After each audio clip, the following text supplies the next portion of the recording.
বললেন, আমার একজন ছোট্ট ভাই মাদ্রাসার ছাত্র যেন মানে 100 টাকা দান করেছে। ভাই আমার বলছে, আমার ছোট্ট ভাই বলছে আমি যেন ভালোভাবে পড়াশোনা করতে পারি, মাওলানা সাহেব একটা আমার জন্য দোয়া করে দেন। রব্বুল আলামিন গো, আমার ছোট্ট ভাই 100 টাকা দান করেছে মাওলা। রব্বুল আলামিন গো, আমার ভাইয়ের তুমি ব্রেনকে বাড়িয়ে দাও, পড়াশোনা করার তুমি তৌফিক দাও।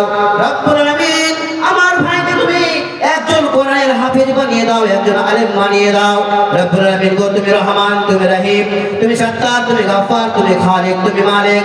রব্বুল আলামিন গো, তুমি দয়া করে আমার এই ছোট্ট ভাইয়ের দানকে তুমি সাদরে গ্রহণ করে নাও। রব্বানা তাকাব্বাল মিন্না ইন্নাকা আনতাস সামিউল আলিম ওয়া তুব আলাইনা ইন্নাকা আনতাত তাওয়াবুর রহিম বিরহমাতিকা ইয়া আরহামার রাহিমিন। আরেকজন বেনামীতে রব্বুল আলামিন গো 200 টাকা দান করেছে মাওলা। রব্বুল আলামিন যে উদ্দেশ্যে দান করেছে মাওলা উদ্দেশ্য পূরণ করে দাও, দান রব্বুল আলামিনকে দিয়ে দাও, রুজি রোজগারে বরকত দাও। রব্বুল আলামিন কেউ যদি বাড়িতে অসুস্থ থাকে মাওলা, রব্বুল আলামিন গো তার বাড়ি আল্লাহ গো সকলকে তুমি ভালো রাখো, সুস্থ রাখো মাওলা।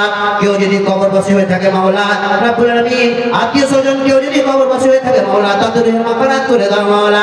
রোজ কিয়ামতের দিন আল্লাহ গো জান্নাত বাসী করে দিও, জাহান্নামের আগুন থেকে পরিত্রাণ দিও। রব্বুল আলামিন গো পুরস্কার পার তুমি করে দিও। আমিন আমিন বিরহমাতিকা ইয়া আরহামার রাহিমিন।